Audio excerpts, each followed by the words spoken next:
Ang mensahe para sa iglesia sa Laodicea. Revelation 3 verse 14, isulat mo sa anghel ng iglesia sa Laodicea. Ito ang sinasabi niya na ang pangalan ay Amen, ang tapat at tunay na saksi, at siyang pinagmulan ng lahat ng nilalang ng Diyos. Alam ko ang mga ginagawa mo. Alam kong hindi ka malamig ni mainit. Mabuti pa sana kung ikaw ay malamig o mainit. Ngunit dahil ikaw ay maligamam, hindi mainit ni malamig, isusuka kita. Dito sinasabi na si Amen, pinagmulan ng lahat ng nilalang ng Panginoon. Parang si Adam na pinagmulan ng lahat, ay isusuka ng Panginoon.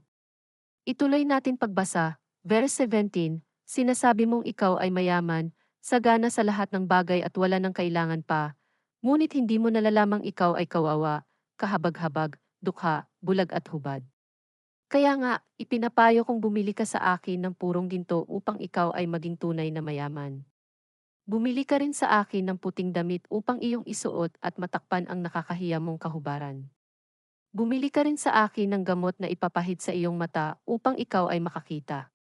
Sinasaway ko at pinapalo ang lahat ng aking minamahal. Kaya't maging masigasig ka. Pagsisihan mo't talikuran ang iyong mga kasalanan. Ang mensahe para sa iglesia sa Laodicea.